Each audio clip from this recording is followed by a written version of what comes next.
I used to think that the more grammar rules I knew, the better I would sound.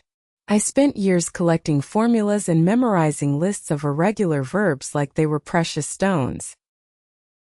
I thought that if I could just build a perfect sentence, then I would finally belong. But I was completely wrong. This one thing actually kept me from sounding human for years. It is the paradox of being too correct. Have you ever noticed that the smartest people in the room sometimes sound the most robotic? They use the right words in the right order, but something is missing. Feels cold. Feels like reading a manual for a microwave. That is because textbooks teach you to speak like a machine. They give you the bones of the language, but they forget to give you the skin and the heart. We are going to break that machine today. Welcome to True Grit English Stories. I'm so glad you found your way here. This is a place for the quiet moments and the deep realizations. Pull up a chair and let the coffee get warm. Maybe watch the rain against the window if it is raining where you are. We are going to find your real voice. To understand why you do not sound natural, we have to look at the trap you have been living in. I call it the perfection trap. When we learn in a classroom, we are rewarded for being right. We get a gold star for a perfect score on a test. We are told that mistakes are the enemy. So when we go out into the real world, we carry that fear with us. We treat English like a high-stakes exam. Every time we open our mouths, we are checking ourselves. We are scanning our brain for the present perfect tense or the correct preposition. And while we are scanning, the moment passes us by. The person you are talking to is not looking for a grammar expert. They are looking for a connection. They are looking for you. Think about a textbook for a moment. It is clean. It is organized. It is logical. But life is not clean. Life is messy and loud and full of unfinished thoughts. Textbooks teach you to say things like, I am going to the cinema this evening. It is a perfect sentence. It is grammatically flawless. But if you say that to a friend in a coffee shop, you might sound a bit stiff. A real person might say, I think I will go catch a movie later. Or even just heading to the movies tonight. See the difference? One is a formula. The other is a feeling. When I first started mentoring students, I met a man named Carlos. He was a brilliant engineer. He knew more about English grammar than most native speakers. He could explain the most complex rules with ease. But when he went to dinner with his colleagues, he sat in silence. He told me that he felt like he was a few seconds behind everyone else. He was so busy building the perfect sentence in his head that by the time he was ready to speak, the conversation had moved on. He was a prisoner of his own knowledge. He was trying to be a textbook instead of being a human being. We had to teach him how to be a little bit more messy. We had to teach him how to let go of the rules so he could grab onto the rhythm. The truth is that English is not a set of rules to be followed. It is a series of habits to be felt. If you want to sound natural, you have to stop looking at the language as a subject you study. You have to start looking at it as a house you live in. You do not think about the plumbing every time you turn on the sink. You do not think about the electricity every time you flip a switch. You just live there. You use the tools to get what you need. Sounding natural is about comfort. It is about the way you lean back in your chair. It is about the way you sigh when you are tired. These are the things that make you sound real. I want you to take a deep breath right now. Let out the tension in your shoulders. Forget about that list of vocabulary you tried to memorize this morning. Forget about the red ink on your old essays. Those things served a purpose once, but they are not the destination. You are not a student anymore. You are a storyteller. And a storyteller does not need to be perfect. A storyteller needs to be present. That is the mystery we are solving today. How do we move from the page to the person? How do we find that sweet spot where the words feel like they belong to you and not to a book? The secret is that native speakers are not following the rules you think they are. We break them all the time. We start sentences with and. We end them with prepositions. We cut words in half and we glue them together in ways that would make a grammarian cry. But we do it with a specific rhythm. We do it because we are prioritizing the flow over the form. This is the one thing I wish someone had told me years ago. It is okay to be imperfect if it makes you more understandable. It is okay to be simple if it makes you more sincere. In this journey together, we are going to look at the small things, the tiny shifts in your voice that make a massive difference. We are going to look at the way words melt into each other. We are going to look at the power of phrasal verbs. We are going to explore the melody of a sentence. But before we get to the techniques, we have to change the way you see yourself. You are not a broken machine trying to be fixed. You are an instrument that needs to be tuned. You have a unique frequency. You have a story that only you can tell. So let us set the intention for this time we have together. We are moving away from the classroom and into the world. We are moving away from the head and into the heart. This process might feel strange at first. You might feel like you are losing control because you are not relying on those old rules. But I promise you that on the other side of that fear is a version of you that sounds like home. A version of you that can walk into any room and just be. No more translating in your head. No more worrying about the ending of a word. Just you and your thoughts and the people you care about. I am so glad you chose to spend this time with me at True Grit English Stories. We are going to take this slow. We are going to do this the right way. Not the fast way, but the real way. Because anything worth doing is worth doing with a little bit of grit and a lot of heart. Let the coffee cool just a bit more. We are just getting started and the best part is yet to come. You are doing better than you think you are. Now let us find that rhythm together. One word at a time. One breath at a time. This is where you stop being a student and start being yourself. I hope your coffee is still warm and the chair feels comfortable beneath you. I want you to take another look out that window or just close your eyes for a second. We are continuing our journey away from the cold pages of the textbook and toward the warmth of a real conversation. In the first part of our talk, we discovered the perfection trap. We learned that trying to be 100% correct is actually the thing that makes you sound less human. Now I want to let you in on a little secret. It is something I call the lazy secret. This might sound strange coming from a mentor. Usually people tell you to work harder. They tell you to study more and put in more effort. But when it comes to sounding natural in English, the truth is the opposite. To sound natural, you have to learn how to be a little bit lazy.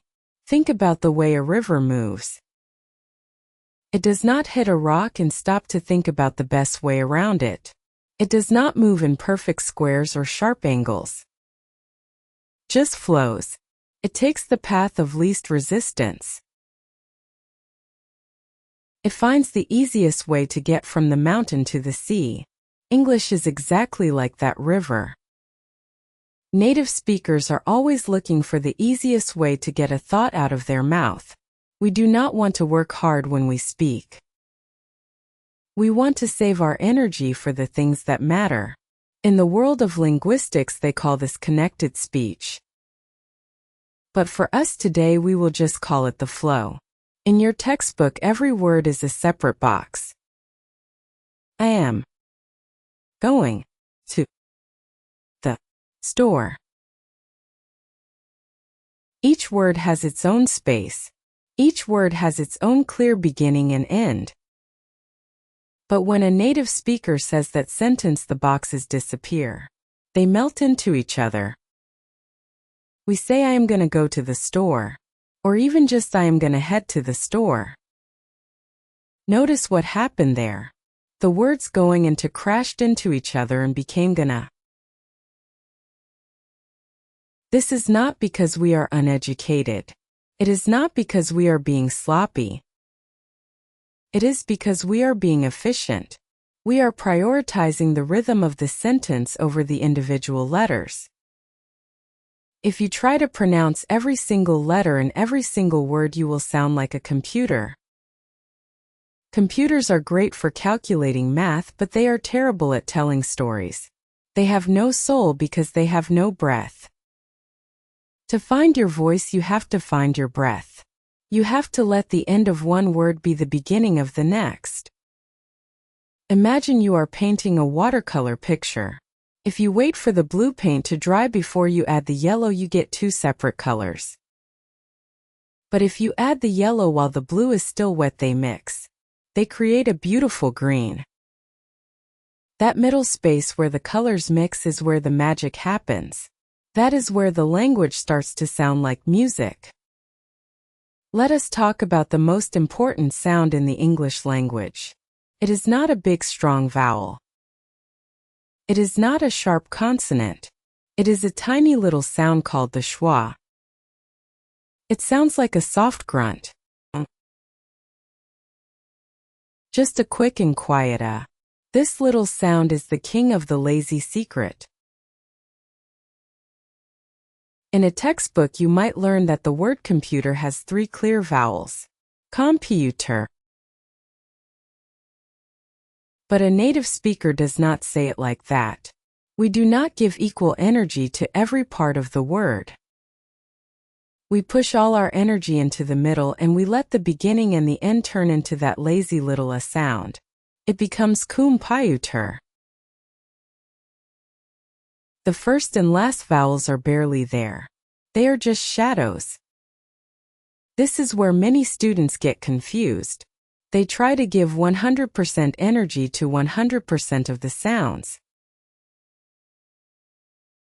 They think that being clear means being loud and heavy on every syllable. But if everything is important, then nothing is important. Imagine a song where every note is played at the same volume and with the same strength. It would be a headache. It would not be a melody. To create a melody, you need contrast. You need some sounds to be big and bright and other sounds to be small and gray. The lazy secret is knowing which sounds to hide. I remember talking to Carlos about this. Remember Carlos, the engineer from our first session? He was so worried about his accent. He thought he needed to change the way he said his letters. I told him he did not need to change his letters. He needed to change his energy. I asked him to say the sentence, "I have to go to the office." He said it perfectly. Every sound was there. It sounded like he was reading a legal document. Then I told him to imagine he was very tired. I told him to imagine he had just finished a long day, and he only had a tiny bit of energy left to speak. He tried again. He said, "I gotta go to the office." The words "to" and "the" became almost invisible. His voice rose on the word office and fell on the word go. Suddenly he sounded like a person. He sounded like a friend. He was shocked. He asked me if it was really okay to speak like that. I told him it was more than okay. It was necessary. You see, English is a stress-timed language. This means we time our speech based on the important words.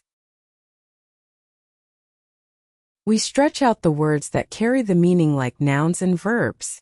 And we squeeze all the other words like prepositions and articles into the small gaps in between. If you try to give those small words too much space, you break the timing of the language. You pull the listener away from the story and make them focus on the grammar. When you learn to squeeze those small words, you are actually helping the listener. You are pointing them toward the heart of your message. So how do you practice being lazy? Starts with your ears. I want you to start listening for the gaps. When you watch a movie or listen to a podcast, do not try to catch every word. Instead, try to catch the rhythm. Listen for the parts of the sentence that disappear. Listen for the way words like an and of and to become tiny little whispers. Notice how a word that ends in a consonant like an will grab onto a word that starts with a vowel like apple. We do not say an apple. We say an apple. We build a bridge between the words so the air never has to stop moving. This is the shift from being a student of rules to being a student of sound. It requires a lot of trust. You have to trust that people will still understand you even if you do not say every letter. You have to trust that the rhythm will carry the meaning. It is like riding a bicycle for the first time without training wheels. It feels unstable. You feel like you might fall. But once you find that balance, you realize you can go so much faster and further than you ever could before. You are no longer fighting the bike. You are moving with it. I want you to try something small today. Pick a simple phrase. Maybe something like, "What are you doing?" In a textbook, that is 4 clear words.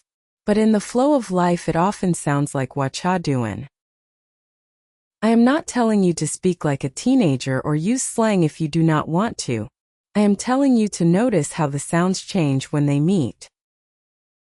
Notice how the T and the Y melt together to make a ch sound. This is not a mistake. It is a natural chemical reaction in the mouth.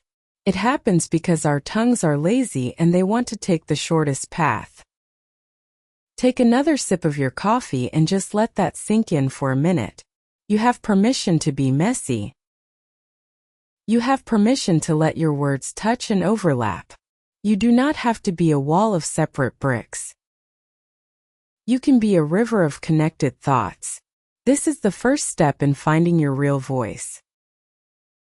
We are moving away from the mechanical and toward the musical.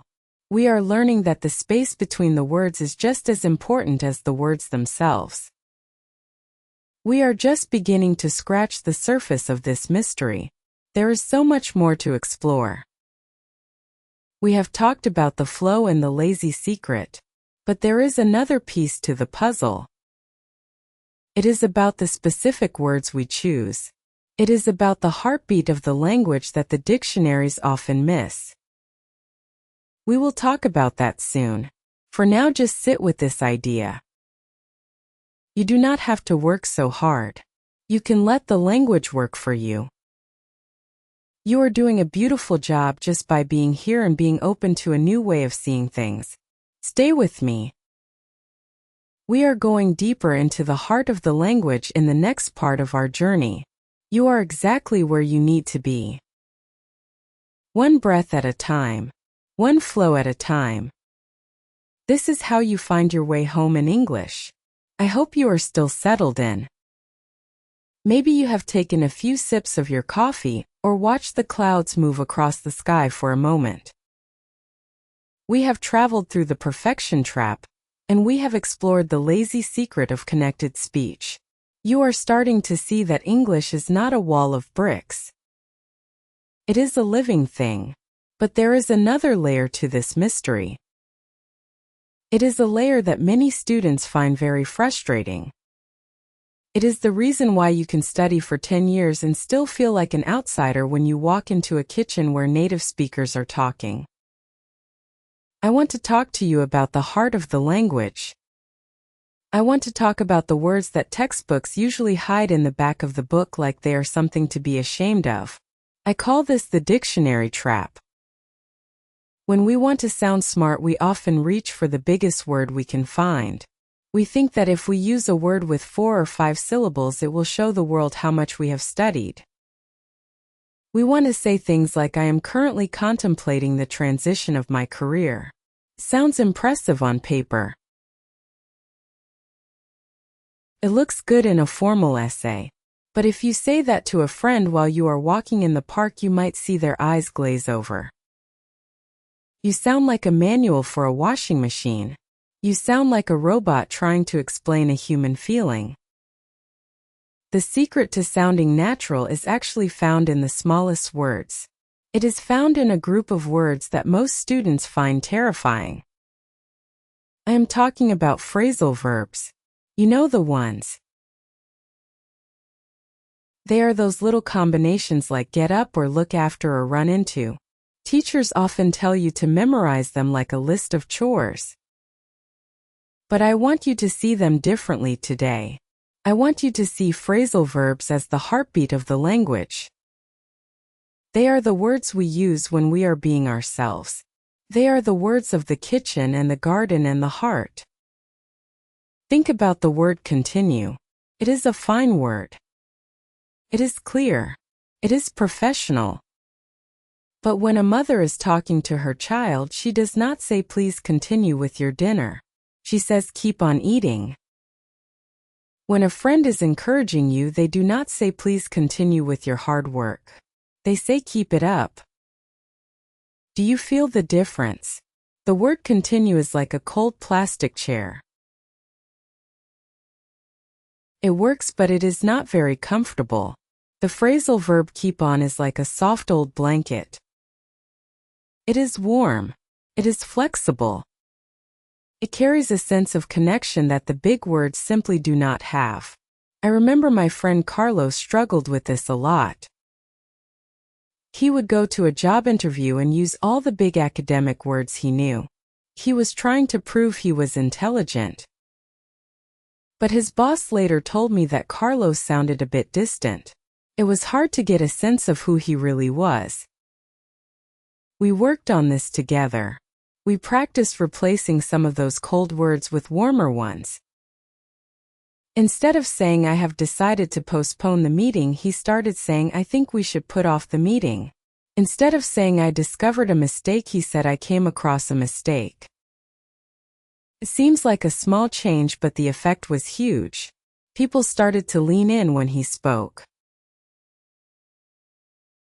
They stopped listening to his vocabulary and started listening to his soul. This is because phrasal verbs are emotional. They have a physical feeling to them. When you say you are feeling down, it describes a direction and a weight. When you say you are looking forward to something, it describes a movement of your eyes toward the future. These words help the listener visualize what you are saying. They make the language three-dimensional. If you only use big Latin-based words like postpone or discover, your speech stays flat and two-dimensional. It stays in the head and never reaches the heart. Now I know what you are thinking. You are thinking that there are thousands of these phrasal verbs and it is impossible to learn them all. And you are right. It is impossible to memorize them all like a list of facts. But you do not have to. Remember our lazy secret. We want to find the path of least resistance. You only need a few high-quality phrasal verbs to change the way you sound. You do not need to be a walking dictionary. You just need to be a present friend. Start by noticing the verbs you use most often. Words like give and take and get and put. These are the workhorses of the English language. They are like the primary colors in a painting. On their own they are simple. But when you add a little word like up or out or back, they change completely. Think about the word get. By itself it just means to receive. But when you get along with someone, you are talking about a relationship. When you get over something, you are talking about healing. These small combinations do so much heavy lifting in our daily lives. I want you to try a little experiment this week. When you are listening to a podcast or watching a movie, do not look for the big words. Instead, keep an ear out for those little combinations. Notice how native speakers use them to describe almost everything. We do not arrive at a party. We show up. We do not cancel a plan. We call it off. We do not tolerate a bad situation. We put up with it. When you hear these words, do not just write them down in a list. Try to feel the movement they describe. Try to see why a native speaker chose that warm little phrasal verb instead of the cold academic one. This is part of the shift we talked about in the beginning. Moving away from being a student and becoming a storyteller. A storyteller knows that the best words are the ones that build a bridge between two people. Sometimes the most beautiful thing you can say is something very simple. This does not mean you are speaking like a child. It means you are speaking with sincerity. You are stripping away the layers of textbook perfection to show the real you underneath. Sounding natural is about being brave enough to be simple. It is about trusting that you are enough without the 5-syllable words. When you use phrasal verbs, you are joining a secret club. You are showing the world that you understand the rhythm and the warmth of real life. You are letting the language breathe. You are letting the heart of the language beat through your own voice. Take a deep breath. You are doing so well. I know this can feel overwhelming because it is so different from what you were taught in school. But remember that we are taking this one step at a time. We are not in a rush. We are here to enjoy the process of discovery. We are here to find your true voice in the middle of all those rules and lists. In the next part of our journey, we are going to look at the music behind the words. We have the sound and we have the heart, but now we need the melody. We are going to explore how the rise and fall of your voice can tell a story all on its own. But for now, just think about those small warm words. Think about how you can start using the heartbeat of the language to connect with the people around you. You have so much to say, and I want the world to hear you clearly. Not like a machine, but like a human being. Stay here with me. Let your coffee stay warm. We are moving towards something very special. You are becoming a part of the story. One word at a time. One heartbeat at a time. This is where the magic truly begins. I hope you are still here with me. Maybe the sun is setting where you are, or maybe it is just starting to rise. Perhaps the room is quiet, or maybe there is the soft sound of rain outside. We have traveled through the perfection trap, and we have learned the lazy secret of connected speech. We have explored the heartbeat of the language through phrasal verbs. You are starting to see that English is not a subject in a book. It is a living and breathing experience. But there is one more layer to this mystery that we need to uncover before we reach the end. It is something that can change everything about the way people perceive you. I want to talk to you about the music of your voice. Imagine a piano sitting in a dusty room. You can go up to that piano and press the keys one by one. If you press the right keys in the right order, you are technically playing the notes. But that does not mean you are playing a song. A song needs a rhythm. It needs a melody. It needs moments where the music is loud and moments where it is almost a whisper. English is exactly like that piano. You can have the right words and the right grammar, but if you do not have the melody, you are just making noise. You are not making music. In the world of language, we call this prosody. But let us just call it the melody of the soul. Many students speak in a flat line. They give every single word the same weight and the same energy. It sounds like a heart rate monitor in a hospital. Beep. Beep. Beep. It is steady and it is clear, but it is very difficult to listen to for a long time. When you speak in a flat line, the listener has to work very hard to find the meaning. They do not know what is important and what is just extra information. To sound natural, you have to find your own highs and your own lows. This starts with something called word stress. Think of it like a dance.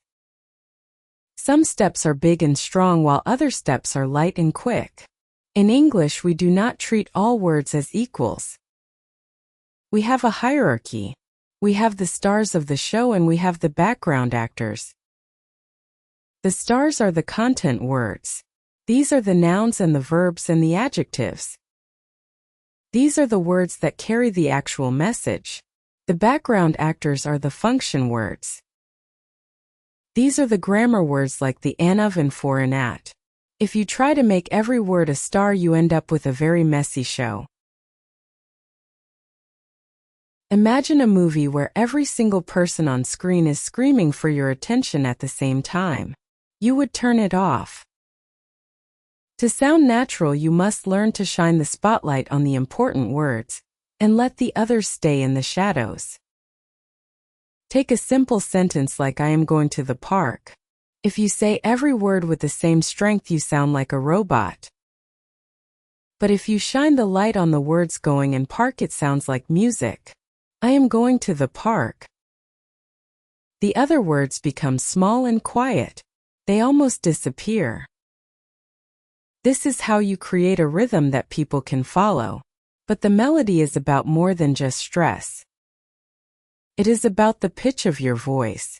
It is the way your voice rises and falls like the waves of the ocean. This is how we communicate emotion and intention without even changing our words. You can say the same 3 words and mean 10 different things just by changing the melody. Think about the phrasal really. If your voice goes up at the end, you are asking a question. You are showing genuine interest. But if your voice stays flat or goes down, you might be showing that you are bored, or that you do not believe the other person. The music tells the truth even when the words are trying to hide it. I want to tell you about a student I had named Sophia. She was a very successful lawyer in her home country. She was brilliant and her English was technically perfect. But she told me that when she spoke in meetings, people often looked confused or bored. She felt like she was invisible. We realized that she was speaking with the melody of her first language. In her native language, the rhythm was very steady and even. When she brought that rhythm to English, she sounded monotone. She sounded like she did not care about what she was saying.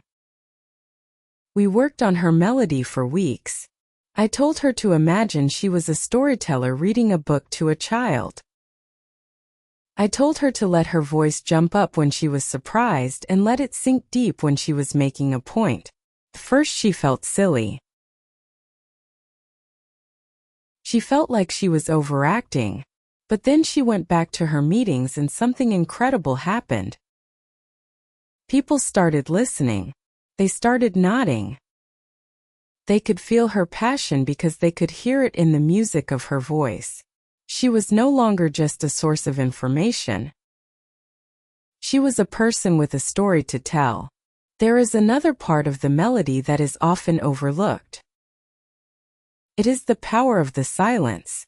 Many students are terrified of silence. They think that if they stop talking for even a half second, it means they have failed. They think they must fill every gap with a sound like or like. But silence is one of the most powerful tools in a natural speaker's toolkit. Pause is not a mistake. A pause is a breath. It is a sign of confidence. It shows that you are comfortable in your own skin and in the language you are speaking. When you pause, you are giving the listener a gift. You are giving them time to process what you just said. You are letting your ideas breathe. Think about your favorite song again. It is not just a wall of sound from beginning to end. It has gaps. It has moments where the instruments stop. Those silences are what make the next note feel so beautiful. To sound natural, you must learn to embrace the silence. Do not rush to the end of your sentence like you are running away from a fire. Take your time. Let the words land. Let the melody settle in the air between you and the other person. This shift from the mechanical to the musical is a very deep realization. It requires you to listen to yourself in a new way. It requires you to stop worrying about the grammar and start focusing on the feeling. When you find your melody, you find your true voice. You are no longer imitating a textbook. You are expressing the unique frequency of your own life. This is the mystery we have been solving today. How do we sound human? We do it by letting go of the rules and leaning into the rhythm. Take another sip of your coffee. Notice how the light is changing in the room. You are doing something very brave. You are unlearning the habits that kept you safe but also kept you silent. You are choosing to be seen and heard as you really are. This is not just about English. This is about connection. This is about the bridge that we build between ourselves and the world. We have one more part of this journey to complete. We have the flow and the heart and the music. Now we need to bring it all together. We need to look at how this new way of speaking changes the way you live your life. We are going to talk about the final shift from being a student to being a present friend. I am so proud of the progress you are making. You are not a machine. You are a storyteller. And your story is just beginning to find its rhythm. Stay with me for the final part. We are almost home. One note at a time. One breath at a time. This is where you truly become yourself in English. I hope you are still sitting there with me. The coffee might be a little cold now, but I hope your heart feels a little warmer. We have traveled a long way together through this mystery of language. We started with the perfection trap and the realization that being too correct can actually push people away. We discovered the lazy secret of connected speech, and the way words melt into each other like a watercolor painting. We found the heartbeat of the language in those small warm phrasal verbs that dictionaries like to hide. And we listened to the melody of the soul through the rise and fall of your own voice. But now we have to talk about the most important part of all. It is the final piece of the puzzle. It is the thing that turns a student into a speaker. For years you have been told that you are a learner. You have been told that your job is to consume information. You read the books. You listened to the lectures. You memorized the lists. You have been a container that people fill with rules and formulas. But this identity of being a student is actually a heavy weight that holds you back. When you see yourself only as a student, you are always looking for a teacher. You are always looking for someone else to tell you if you are right or wrong. You are waiting for permission to be real.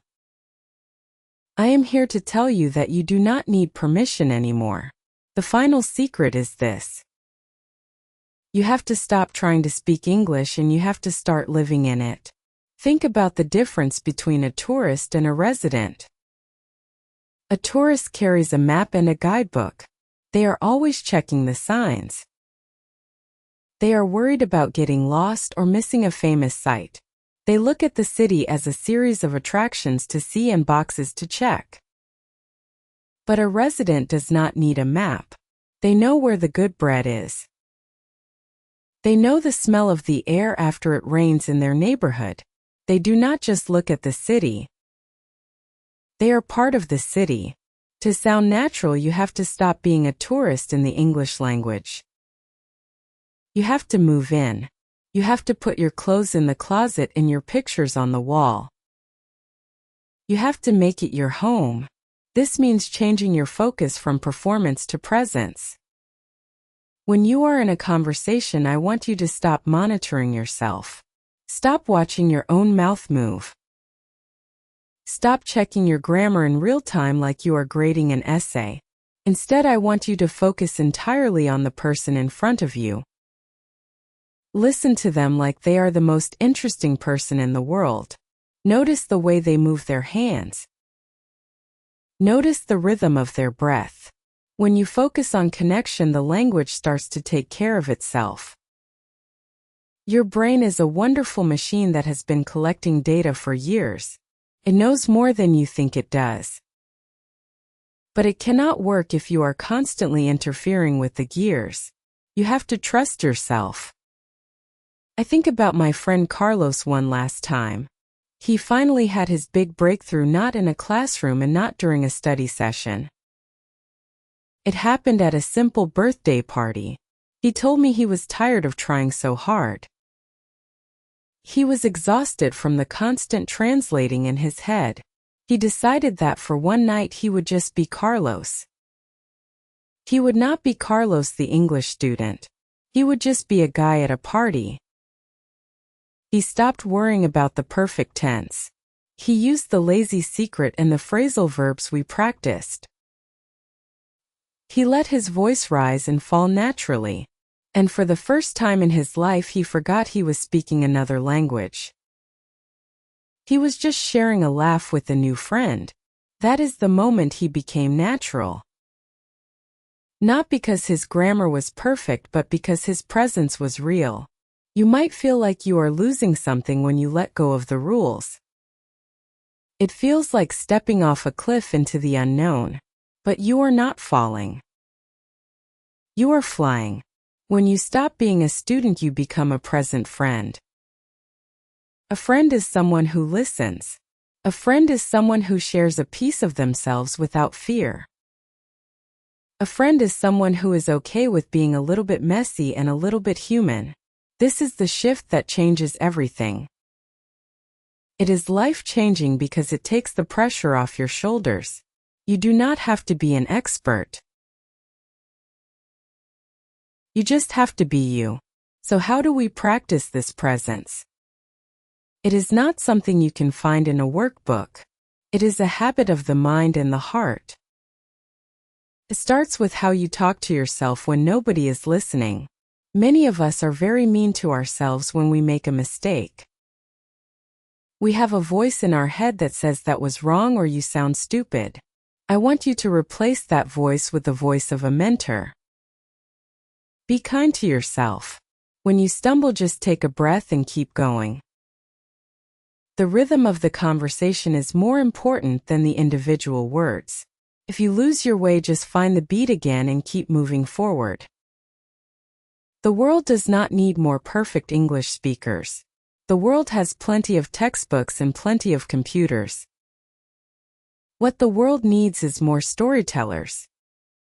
What the world needs is more people who can bridge the gap between cultures with a warm heart and a sincere voice. You have a perspective that nobody else has. You have lived a life that is unique to you. When you speak, you are giving the world a gift. Do not wrap that gift in cold plastic grammar rules. Wrap it in the warmth of your own melody.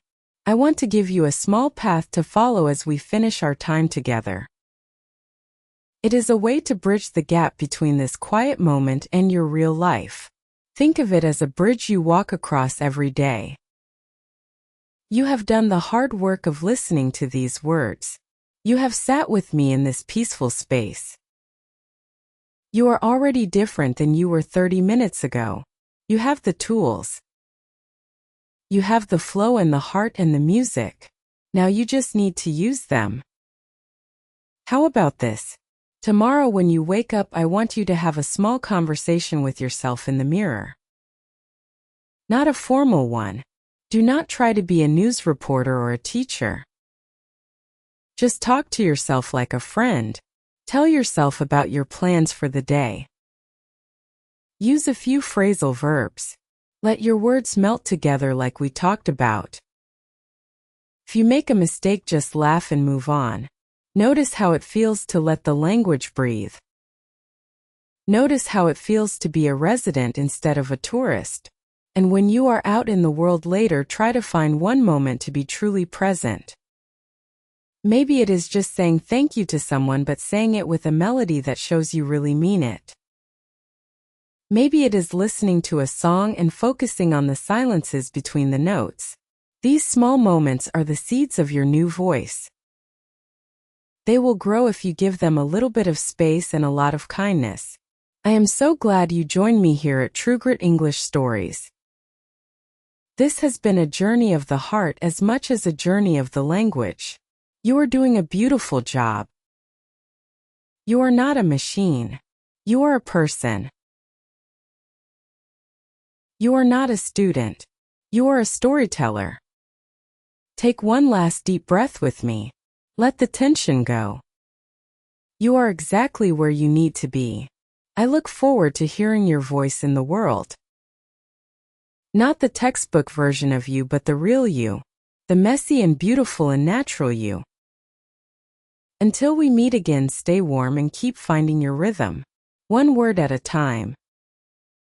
One breath at a time. You are home.